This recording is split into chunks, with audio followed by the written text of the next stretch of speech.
Bom dia, irmãos da paz do Senhor. Eu convido vocês a abrirem a Bíblia lá no livro de Oséias, no capítulo 11.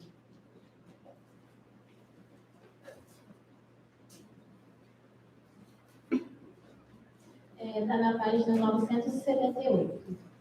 Oséias 11.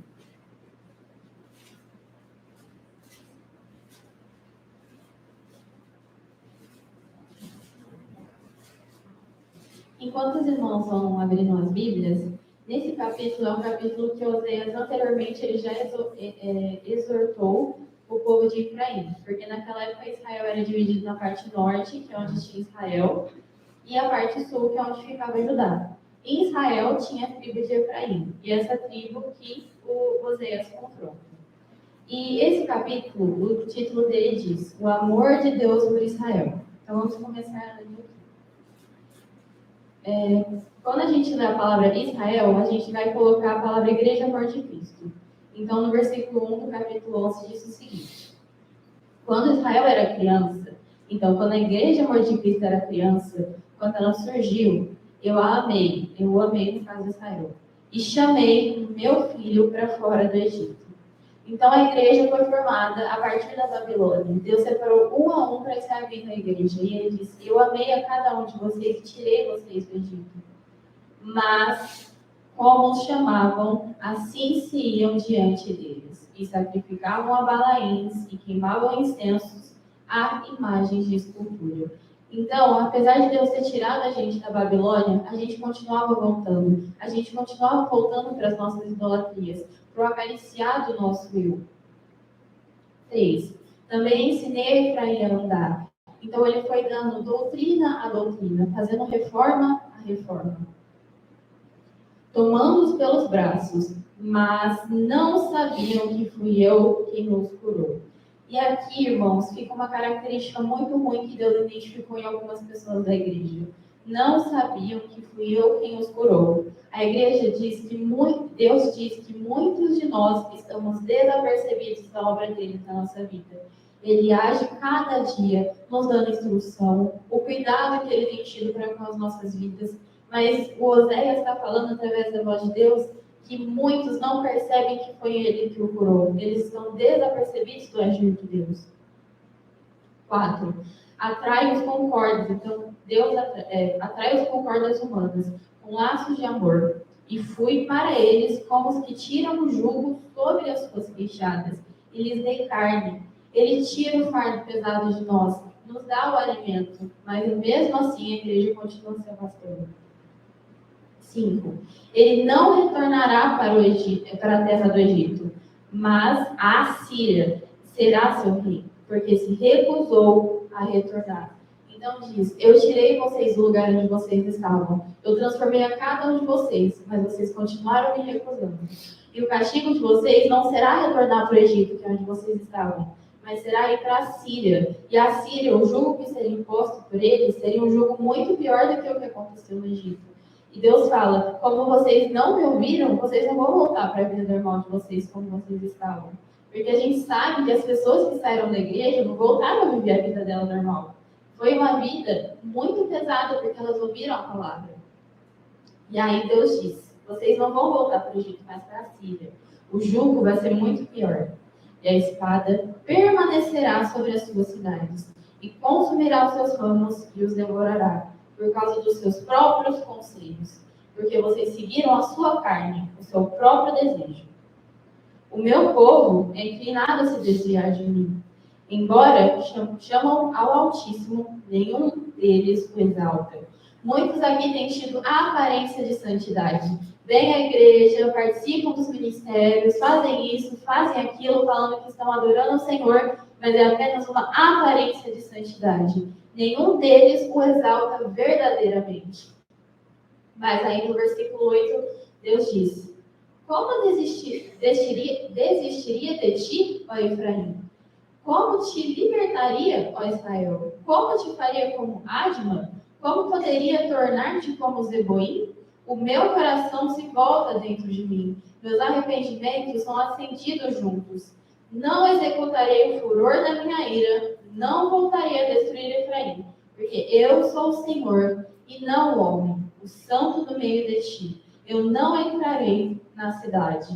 E aí esses são os dois versículos que resumem o título do capítulo. O amor de Deus por Israel. Porque mesmo Deus vendo tudo isso que a igreja tem feito, todas as iniquidades, ele ainda tem um amor imenso pela igreja. Uma misericórdia, uma graça que só Deus tem. E ele diz, eu ainda não vou destruir. Eu ainda não vou levar vocês cativos para a Síria.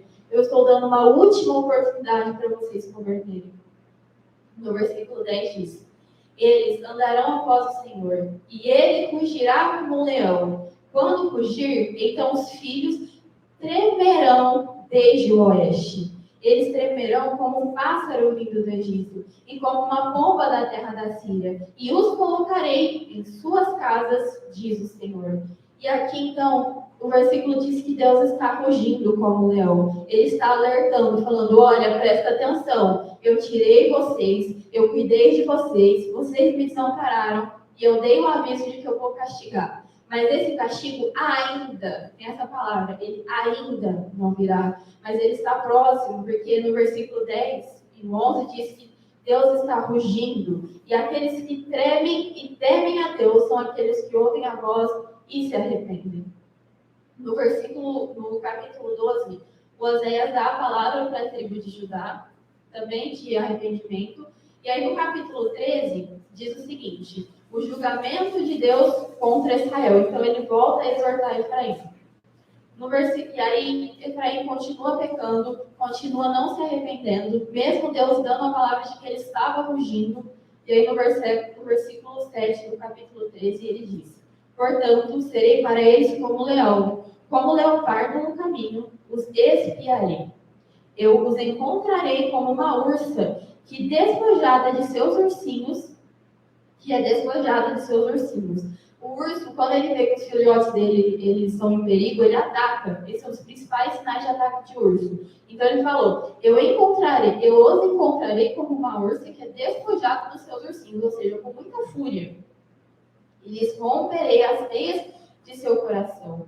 E ali os devorarei como um leão. As feras do campo os despedaçarão.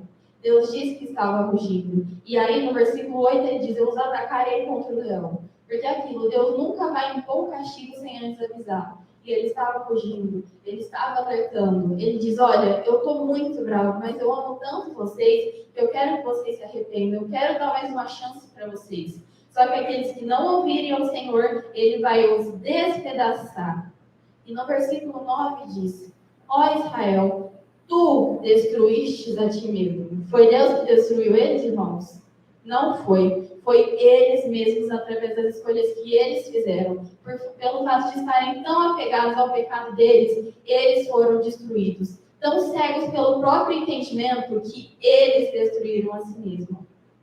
Mas Deus continua sendo misericordioso e diz assim, mas em mim está a ajuda. Mesmo a toda essa tribulação, mesmo a todas essas palavras de destruição, Deus ainda diz, mas em mim está a ajuda. Corre a mim, peça ajuda para mim, desesperadamente, se ponha de joelhos, peça, clame a Deus. A ajuda está em mim. No versículo 12, agora do mesmo capítulo, diz, a iniquidade de Efraim está atada, está arraigada. O seu pecado está escondido. E aqui é uma coisa muito séria que Deus tem falado, porque ele diz que a igreja ainda tem pecados ocultos, ainda tem pecados revelados. E quais são esses pecados, irmãos, que eu e você ainda temos guardado? Porque não é mais momento, é momento de nós estarmos buscando arrependimento, não de termos pecados ocultos, pecados que nós nem sequer pedimos perdão a Deus. Como que isso pode acontecer na altura do campeonato? 13. Dores de mulher de parto lhe sobrevirão.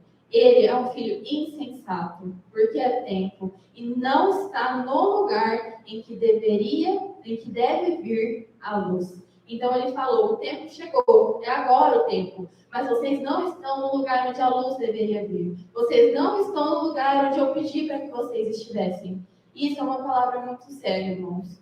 Mas como o tema da palavra de hoje é o amor de Deus, é a misericórdia de Deus, ele tem nos pedido mais uma manhã, por favor, se arrependam, busquem esse arrependimento, para de acariciar a sua carne. E aí, No capítulo 14, vai ser a bênção do Senhor. Se nós nos arrependermos e fizermos o que Ele tem nos pedido, Ele tem uma promessa para nós. O título é As Bênçãos do Arrependimento. Então, quando você se arrepende, vem as bênçãos do Senhor sobre a sua vida. O versículo 1 diz: Ó Israel, converte-se ao Senhor teu Deus, porque caístes pela tua iniquidade. Tomai convosco palavras e converte ao Senhor. Diz a Ele: tira toda a iniquidade e nos receba graciosamente. E ofereceremos os novilhos dos nossos lábios. Ofereça palavras de amor ao Senhor, que a sua boca possa ser usada para alcançar outras pessoas, que você possa ser uma bênção na vida dos outros. 3. A Assíria não nos salvará. Não iremos montados em cavalos, e já não diremos mais a obra das nossas mãos. Tu és nosso Deus. Então aquilo que você faz, aquilo que você tanto idolatra, não vai ser o seu Deus. Você não vai ser mais castigado pela Assíria. Então aquele jugo 2 vezes mais pesado de ser imposto, não vai mais cair sobre você. Porque em ti o órfão encontra misericórdia. Versículo 4. Eu sararei a tua apostasia. Eu os amarei voluntariamente, porque a minha ira se apartou dele. Então Deus diz, se você se afastar desse pecado, eu vou te amar de uma forma tão imensa, você vai sentir esse amor. E você não vai ter vontade de voltar para os caminhos do pecado em que você vivia.